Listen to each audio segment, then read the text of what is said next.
Hello, my name is Ariel. I'm the owner of Fitness by Ariel. I've been a fitness professional for over a decade, working as a certified personal trainer, fitness nutrition specialist, retired pro athlete, yoga instructor, amongst other things. This video is part one of three of my talk on my nutrition philosophies. So in this first video, I'm going to talk to you just about my general philosophy when it comes to nutrition and what a nutrition plan looks like when you work with me. So first of all, I must tell you, I am not a dietitian and I cannot prescribe plans, a nutrition plan to help with any specific medical conditions or to cure any medical conditions. I'm considered a fitness nutrition specialist, which means I can give you basic blanketed advice based on your activity level to take you from where you are now closer to where you want to be in regards to your fitness and body composition endeavors. So, in general, most of my clients have goals of muscle building or fat loss or sports performance enhancement and general lifestyle and wellness optimization, or some combination of all of those. So I just want to acknowledge that there are many different approaches when it comes to dialing in our nutrition or changing up the way that we eat. I'm a big believer that nutrition, just like medicine, ought to be totally individualized, and that the person, ought to take the center stage when it comes to deciding what is right for themselves and for their bodies. So I work primarily as a person to provide tools and resources to help educate and to help empower each of my clients to make nutrition decisions that are best for their body and their lifestyle. So I always work individually with my clients. I never repeat nutrition or a fitness plan. So you're always getting a personalized plan when you work with me.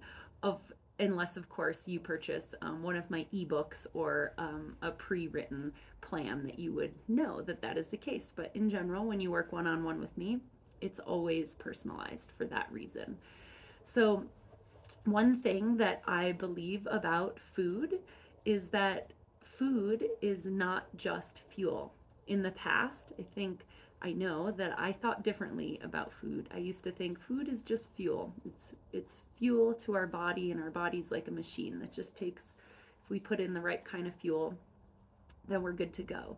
And I think we're much more complex beings than that. And I've come to change my belief system around that.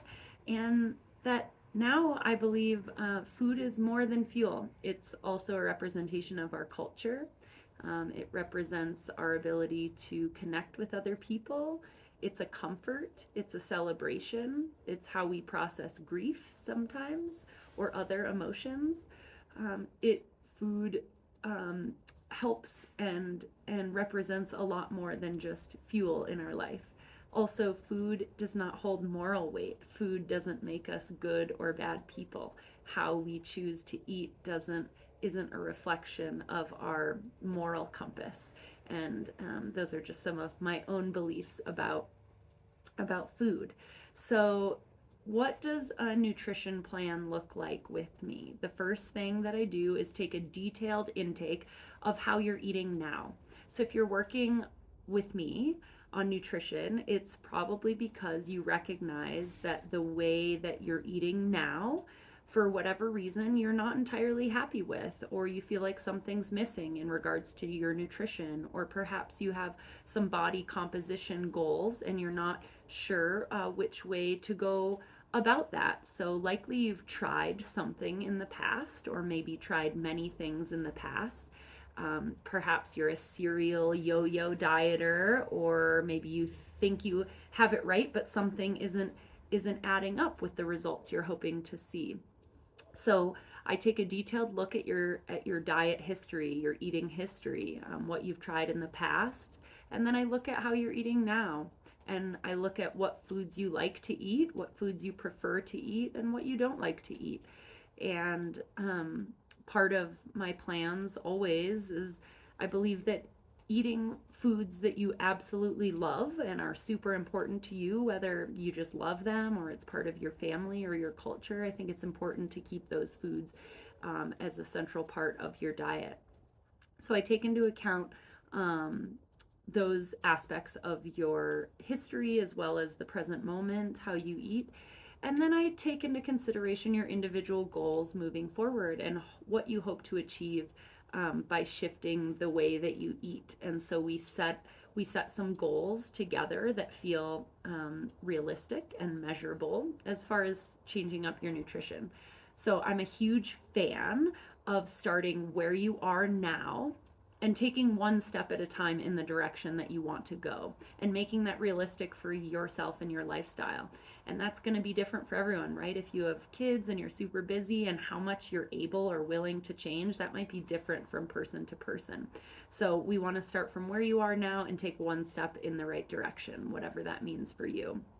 And that's true for your fitness practice as well, and your movement practice. If you only have 10 minutes a day, 20 minutes a day, we can work with that.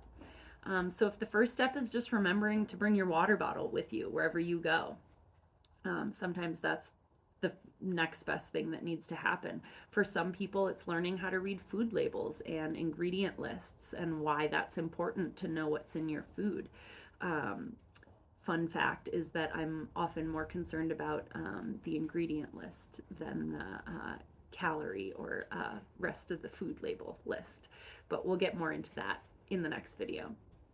So for the majority of people, the two major obstacles that I see that need to be dealt with before we dive too deep into macro counting or any other specific plan are there's two things that need to happen. First is learning how to substitute processed and ultra processed foods with higher quality nutrient dense foods that nourish the body and support their lifestyle. So making healthier choices. That's the first step. Second is eating an appropriate amount of food with that correlates to their lifestyle. So, and for many people, this actually means eating more food and just more of the right kinds of food. So we need to make sure that these two things are happening first. So oftentimes the very first step is really a behavioral change and understanding what habits need to change to create a good foundation.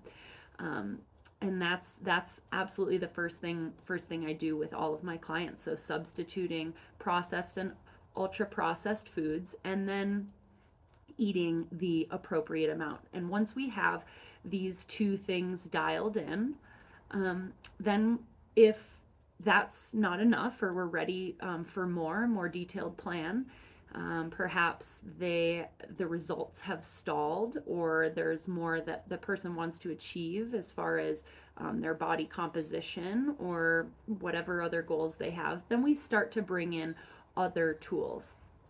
So keep in mind that I always view a client as whole. I don't, if I'm working with someone on um, their fitness involves more than just the way they move, right? It involves how they eat and how they sleep and how they nourish their bodies and their mind in other ways. And I'm always taking into account the rest of a person's lifestyle. While I'm not, a life coach or a therapist or any of these things, I'm always going to view you as a whole person and take into consideration how other things are going in your life and where you might use some other support so that all of these pieces of your health and your body work together for the best benefit and the best results. So I always want to make sure that my client's well rested, that they're managing stress appropriately and mindfully, and moving their body in a way that supports their metabolism and the function of their activities of daily living. So they're moving their body in a way that supports the lifestyle they want and the way they want to live and feel in their bodies. So that's always kind of the foundation of what I get at. As far as where we go from here, there are various tools that I use and multiple approaches to guide clients in their food planning. So after these foundational changes, the primary tool I utilize is macro planting and counting, which I'll talk about in the next video and break down the specifics of what that looks like and why I use macros.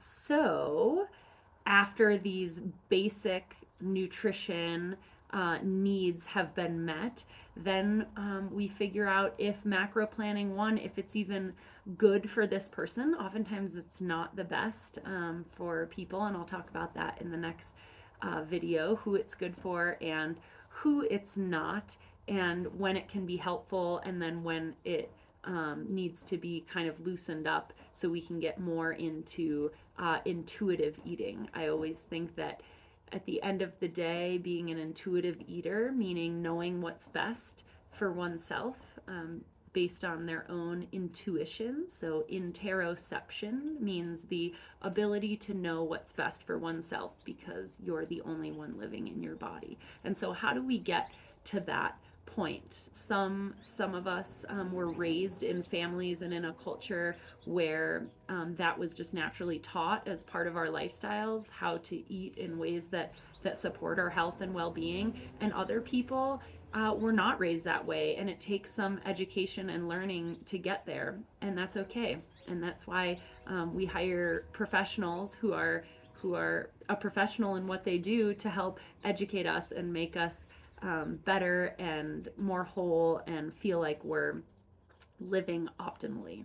So I hope this video taught you a little bit about my philosophy when it comes to nutrition, and you can check out my second video for an intro to macros and what those are and when we use them.